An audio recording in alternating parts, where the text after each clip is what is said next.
Hi, welcome to our second segment of Cambridge InsideOut. I'm Judy Nathans. And I'm Robert Winters. We may have a guest Right. joining us shortly, but in the Okay. meantime, we certainly While have we're some other waiting. things Yeah. we can sort of chat about a little bit. I think probably the number one thing that's right now before the City Council, I just was at an ordinance committee meeting Right, today I watched some of that too, yeah. on the Volpe site. The Volpe site, which is down around Kendall Square in MIT. And I'm actually starting to feel pretty optimistic that the votes are actually going to be there to pass it, by the end of the month. And they're really working things out. There's a kind of a concurrent zoning petition called the Smith petition that calls for graduate student housing of a rather large scale, but it wasn't sort of based on hard data so much as it was sort of aspirational. And the MIT came out with an announcement this past week. Yesterday, yeah. Was it yesterday? So. Pretty much saying committing to building. I think it was 9.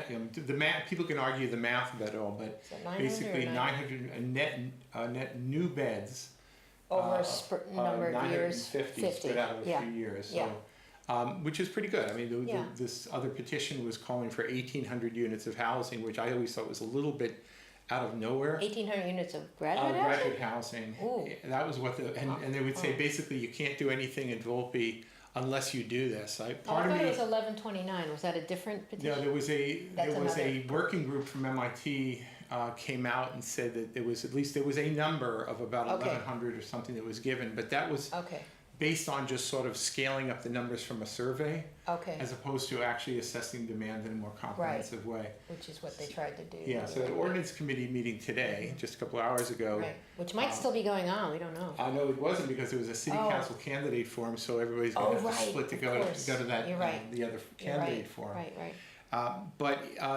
So they were sort of talking about the numbers, and I'd say Cynthia Barnhart, who's the chancellor at MIT, gave a really, really clear presentation as to how they came up with the numbers. Right. And I think most of the city councilors, if they were paying any attention at all, and I think most of them were, fully understood where they were coming from and how, in fact, not only was this a well-grounded number for delivering graduate student housing needs, but also that they would be doing a periodic review at most every 3 years, so that this was not necessarily carved in stone permanently, right? So anyway, it was. I thought it was really, really informative. I think actually the planning board is having a meeting at 7:30 tonight. There are two zoning petitions in particular. One is this Smith et al. Petition having to do with graduate student housing. One of the things I didn't know, I was actually going to speak at the ordinance committee meeting today. A lot of other people probably didn't get to speak. Didn't ever get a chance to speak, but basically there are a few things I was going to say. I'll actually say a few of them right now. Okay. One is go, Robert. The first one was that I was really hopeful in terms of the programming of the space at Volpe and the building design, community benefits, that it would not just be based on making an outcome that is most fabulous, most interesting, as opposed to least bothersome to vocal opponents. Okay. Right. Sometimes we do some of these planning as almost in a reactionary mode to make sure we don't offend people, as opposed to make something really great. And honestly, there's a lot of opportunity to make something really great here. I was also going to, of course, mention what I always mention, which is we could use a batting cage and a miniature golf course. But there we go. But honestly, to make the point that that it shouldn't all just be sort of glassy and large scale, that there are a lot of sort of more ordinary type stuff that people really like. And honestly, I always think that some of the high tech workers, if they could go out there in their lunch break and take a few swings at a baseball, that would really make this a great place. All right. The other thing I was going to make, and this is a point I was going to make, which I think I would want to, I may even go to the planning board later and try and make this point, which is just this, is that it's sort of like an Occam's razor of discerning what belongs in a zoning petition and doesn't. So there was this concurrent petition that wanted to mandate the insertion, the construction of up to something in the order of 1,800 units of graduate student beds. I said, well, now zoning should be applicable to the property regardless who the owner is. So if Boston Properties was the developer of the Volpe site, would that make sense? And the answer is clearly no, it wouldn't. Right. So therefore, it's not something that should properly be part of the zoning if it's so specific to one owner. Right. But it is appropriate, and there's a lot of precedent that things like this can be made part of voluntary commitments that are made more, not so much voluntary, but real commitments in a so-called memorandum of understanding. So that's how there it is does our that. guest. So, Okay. on that note, We are we are joined. And you sit here, sir, because we already kind of programmed it that way, and hopefully you will. Okay. All right, so we've got ourselves another school committee guest here. So Elechi, why don't you introduce yourself? Hi, my name is Elechi Kadete, and I am running for Cambridge School Committee. I can tell from the T-shirt. Yes. And I'm asking for your #1 vote on November 7th. All right, so Elechi, now I know you ran 2 years ago, but in addition to being a candidate in the past, why don't you tell folks a little bit about yourself and your background? So I moved here when I was 4 years old from Tanzania, Africa. I was born in Dar es Salaam. We came here because my mom was a Neiman Fellow. She was studying journalism at Harvard. She was a Needham Fellow. Wow. Yeah. So we actually had no intention of staying here, but my father passed away when I was 4 years old, and my mom decided that the best thing to do would be to keep her two boys here in Cambridge because of the opportunities it had to offer. Sure. So then she enrolled me at the Maynard School in kindergarten. I wish I had gotten a pre-kindergarten education, but but I didn't. So she enrolled me at the Joseph Maynard School in kindergarten. Back when it was called the Maynard. Yeah. Right. Our principal was Richard Dancy, and we had a great community there. I really loved that school. Yeah. Then I went on to the Agassiz, which was renamed to the Baldwin. Maria Baldwin Right. School. And of course, the Maynard used to be the old Roberts School. Oh yeah. Right? So Really? we like to change No, names. no, the Roberts School was the old Graham Park. Is that right? And then they made it after Sonder Graham. Or was Yeah, it the you might be Webster right. School? I don't know. There was I whatever. think it might have been Webster School. We but name anyway, things after we like to people. change the names. Exactly, of right. That's it. Yeah. But then I went on to the Range. In 2004, I was in House 2 or School R, if you would have it now. And then I went on to Brandeis. I graduated with a degree in business and politics. Right. And now I'm working at WGBH as a financial analyst. Really? Wow. Well done. That's Well done. interesting. Good for you. Yeah. Huh. Yeah. So, rather than being just a financial analyst and an educated guy with an interesting background, what possesses you to Right. want to seek a seat on a Cambridge School Committee? So Yeah. four distinct things. The first one is I deeply care about education. I understand the value of education and what it can do for a person, especially in these times, economics especially. I really care about all the students, each and every one of the students. The second distinct factor is I went through the school system, and I noticed that we have a persistent achievement gap. It was there when I was there, and it's still there. And when I went through the school system, my father had passed away, like I mentioned before, and I was also an ESL student, Right. and I was at the lower end of the achievement gap. But I was able to pick myself up, take advantage of the opportunities that Cambridge has to offer, and persevere. The third factor is I'm really community oriented. I'm a board member for the Cambridge Residence Alliance. I'm a board member for the Cambridge Port Neighborhood Association. I'm the treasurer for Magazine Beach. I coach a young ladies basketball team over at Riverside in the summer. And also I teach chess, and I'm a big brother and mentor to many children around Cambridge. And the last thing is Richard Harding, who's currently running for city council, encouraged me to run. That's That's interesting. it. That's pretty. That That's says a a lot. good actually. endorsement. Yeah. Yeah, Richard was on the school committee, I believe, from Great guy, 2001 until now. Great guy. 2001? Yeah. It's Seriously? Yeah, I think it was 2001. 15 years? Yeah. Wow. Yeah. Time flies.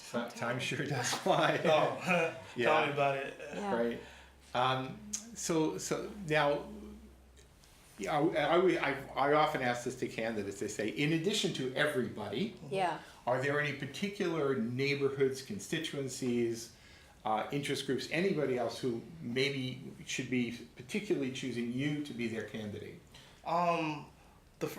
In order to answer that question, I want to say that I'm a candidate for all people of Cambridge. When I'm elected, I will be required to serve each and every person who is a citizen of Cambridge. But I am I am really entrenched in the Cambridge Port area. I am a member of the Cambridge Residence Alliance. And the one thing I enjoyed about Cambridge is when I sat in the classrooms, I had friends from Your Laurel Street. yeah, at Laurel Street, but our classes were so diverse, all over the economic spectrum. We had friends whose parents were Harvard professors, and we had friends whose parents were on public assistance, but we were all friends. We all commingled. But I am especially looked up as a role model among the among the people of color around Cambridge. And so that's a good start. You know, Sandra Graham, who served on the Cambridge City Council for many years, whenever a candidate would emerge, she would always sort of very pointedly say, well, what's your base? You know, the idea being that, you know, it's very helpful if you actually want to be elected to actually start with something and then build from there. Right. You know, but that said, you know, one of the things that I've been noticing, because we've spoken with other school committee candidates, is that whereas city council candidates often can target very specific groups, either on an issue or on a neighborhood or you name it, right? That's seems to me to be less so for the school committee candidates these days. It's in many respects, it almost seems like they're all running citywide campaigns trying to appeal to everybody based on what they have to say. I think that's actually a pretty good thing. Yeah. So again, when you're elected, it's always good to have a base, but you always have to represent the needs of everybody. Yeah, it's one of the things, you know, if we had district councilors or district school committee representatives, you'd be largely accountable just to that one neighborhood, right? And you wouldn't have to be accountable, but in fact, there, you know, all the people of the city could actually go to any city council or any school committee member and should expect to get a common response from any one of them. Absolutely, so absolutely. That's just the way it really is. Now, you know, there are issues you bring as a candidate potentially to the school committee, and then there are issues that are just there, you know, that people talk about. You mentioned achievement gap, which I can tell you, having watched some of this for many years, people have been talking about achievement gap since the beginning of time. Absolutely. And it, you know, it goes a little bigger, a little smaller, a little bigger, a little smaller, but never ceases to get fully addressed. There are other issues I hear people talk about as well. So are there any particular topics, issues that you're aware of in the school committee that they currently are debating or whatever that you have a particular interest or perspective on? Well, the first one, studies show that expanding early education is a good factor in closing the achievement gap. And we've been talking about early education in Cambridge forever. We really have to make a commitment to it. There are over 800 families on the early education, on the pre-kindergarten wait list. And why is this important? Why is early education important? Aside from studies showing that it's a big factor in closing the achievement gap, it levels the playing field in kindergarten. So we're making sure that students are in kindergarten and they have academic and social experiences beforehand, leveling the playing field. And another thing is ensuring reading proficiency by the 3rd grade. We really have to make a commitment to these things, and to ensure reading proficiency by the 3rd grade might require adding additional teachers in the 1st and 2nd grade. But these are things that I want to look at in order to show my commitment. And there are other issues that I would like to address that other people really aren't talking about. Yeah, actually, you mentioned the thing on the pre-K. You know. Now, when you say pre-K, you're referring to not junior kindergarten, but even before 4. The waiting list refers to what? The kids that have turned 4 by the right date but can't get in? It's junior kindergarten. Junior kindergarten. So even though you fit the guidelines, not all those kids get into junior K, is that what you're saying? Right. You know, one of the things that I've been noticing, and maybe I get to see it a little too up close because I live on a street next with to a the daycare, rock and roll daycare right next door, and a 2 Montessori schools all on a very short block. That and a coffee shop, right? And me, right? You know. So what I'm seeing is that there's a lot more families are actually using these like little early pre-K Montessori type schools, right? And they're probably younger than 4. Some They're of them between 2 and 3. Yeah, we have some like real itty bitty kids, right? And then but we have them over a range, but they're all sort of preschool. Right. And when I look at that, I say, well, that's wonderful. But the thing is what it means is there's some parents who are electing in and paying a not insignificant amount of money to be able to do that. Now, so if other kids from other backgrounds don't have the opportunity because of high costs, you have a prescription for widening an achievement gap. Exactly, and I want to make universal junior kindergarten available to all parents regardless of income level. Right. Okay, that's been brought up though at some of the forum or something where they feel like that's not fair because if you can pay, you should pay. It should be on a sliding scale, I guess is what I've heard. No, I don't agree with that. I think it should be open to all parents regardless of income level. Yeah, Well, yeah, I guess that is the most fair thing to do, but what about earlier than that? You're talking about JK now. You have to be 4 by September, Yep. 4.5 by September. And then pre-K would be 3. Okay, but are you saying universal pre-K? Universal junior kindergarten. Just junior, okay, Right. because the Department of Human Services has programs in the schools for early childhood too, right? I mean, I'm sure there's a waiting list The for problem those. with the universal junior kindergarten program in the city of Cambridge is that the government mandates kindergarten. The Right. government doesn't mandate junior kindergarten. That's right. So the thing is, Then who what- does it? Yeah. Is it the Department of Human Services? Is it the Cambridge School Department? And that's really what the debate is centered on. Right. Well, we have been doing it here. First of all, we have full day kindergarten. A lot of places around the country do not. And number 2, we have had JK at least for a lot of kids, and a lot of places don't do that. So we are going in the right direction. It's just whether We're going in the right direction. The problem Yeah. is that we have a waiting list right now that is up to Yeah. 800 families. I didn't realize Which it was that large. I never, I just assumed that if you met the guidelines, you get into the program, and I didn't know that. I was out Yeah. canvassing in the Cambridgeport area a few weeks ago, and I spoke to a parent who told me their child was number 100 on the junior kindergarten waiting list, and that list had not moved for months. And she Yeah. was afraid Yeah. that he would go into kindergarten without having that academic and social experience. So what you have is some children Yeah. are getting academic and social Right. education, other kids are at home Right. watching cartoons, Yeah. and then they're together in kindergarten. That's right. And No, then you it's so you true. start with a gap. The gap persists. I mean, there are Yeah. families that don't even want their kids in maybe not around here, but. Well, that was actually a Experience, problem. that they- I don't know about a problem, but it was sort of a reality about the Yeah. school system under. We go through this period of like Yeah. reconstruction out of crisis every 10 years or something. Yeah. Where they're going to restructure the elementary programs or restructure the high Kids, school. too many kids, Or right, go to yeah. from a K through 8 to a Right. K through a hybrid middle school model. We love to do that, Yeah. but the thing is there would always be this problem where just because if people had any choice in the matter at all, some people who knew a little bit more about how the system works Absolutely. would sort of find their way of kind of crafting one Absolutely. school that was serving their needs. Right. And then there were a lot of other parents who just was sending the kids to the school who was most nearby.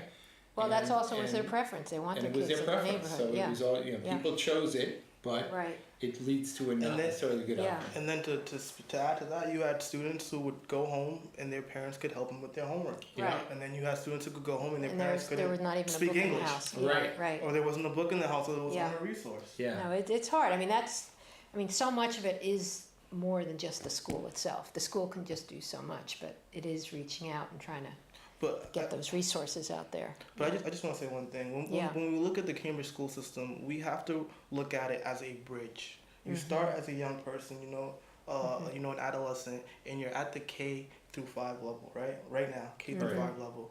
Then you move on, and you're at the middle schools, the innovation center, which is fairly new. It's in Right. adolescence. It needs to be supported, Right. evaluated, and supported, and then you're at the high school. I want to build this bridge so it's as strong as possible.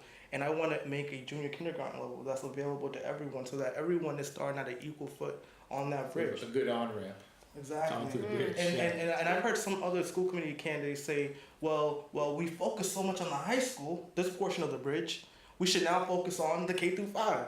I think we should shine the light bright and focus on every Right. aspect of It all that bridge, needs to- maintain yeah. that bridge at all levels so that it's robust Right. and strong. And that if we move away and focus on K through 5, we don't Then have to it's come just back gonna and fall, fix a yeah. high school in 5 years, Right. It's true. It's funny though, because we speak of it as a bridge, it's sort of a common bridge where all the students should be riding over the bridge. But my recollection, again, I didn't have children in the school system, but the thing is that there were certain elementary programs which used to feed into particular houses at the high school. Oh, yeah.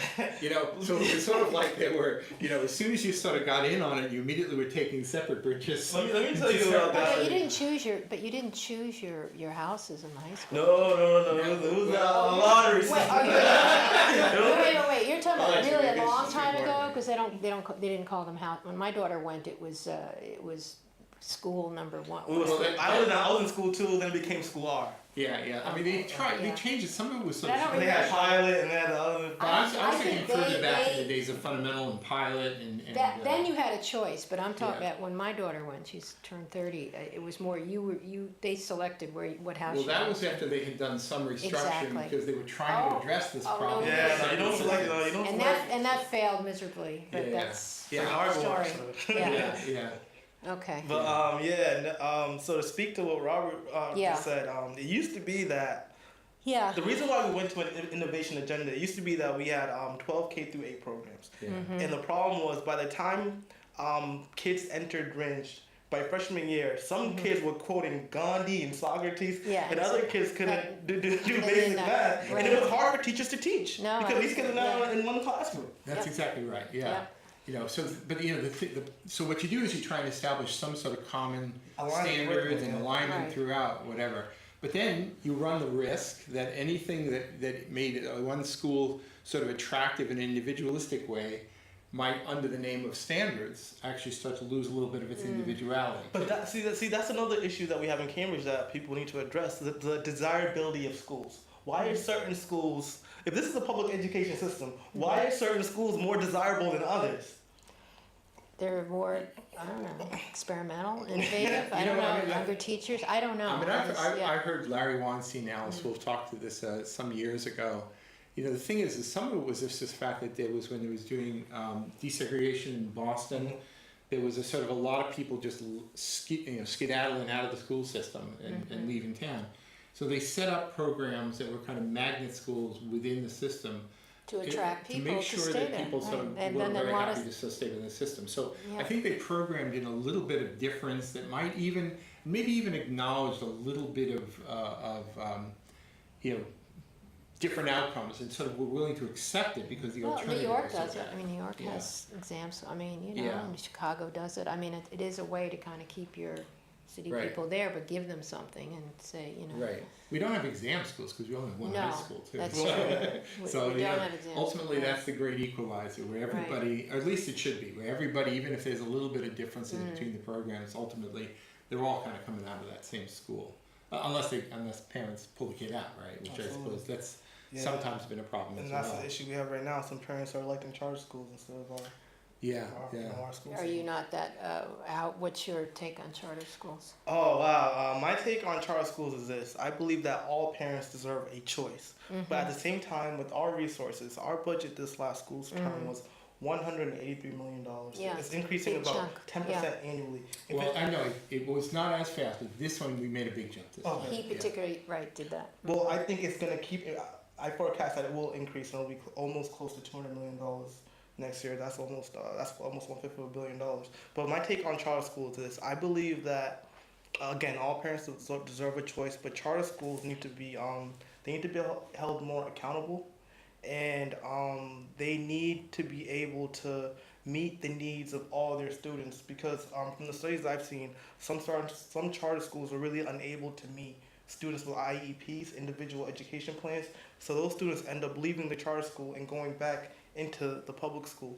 And again, I'm against for-profit education. I don't believe education should be for-profit. I don't know. Do we But have of the the charter schools in schools? Are any- Cambridge, they're not the for-profit ones, Yeah, is not my so much that. I understanding. mean, They elsewhere do in the pretty country, well. and maybe even the state, Yeah. they have some of those ones that are sort of almost run by these Yeah. faraway But corporations. the ones here are more Afghanistan and whatnot. community But based. the, Yeah. but the idea of tying funding to academic performance Oh, yeah.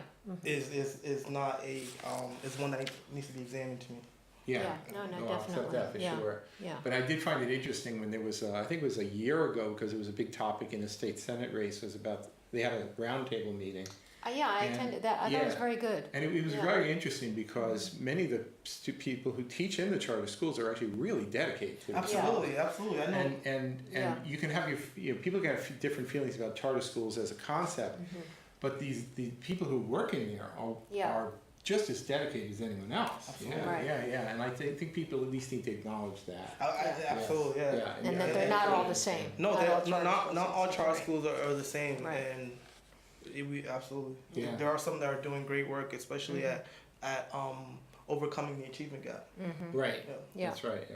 And actually, the one thing I wasn't quite aware of is that the principal charter schools in the area here were majority-minority schools. The Right. things that were actually significantly Mostly high African American kids. African Right. American students. So it was Right. they were very much seen as an option that some people they wanted that choice. Yeah. So, But I just want to make it clear that my take on charter schools is this: we live in Cambridge, and we have one of the best location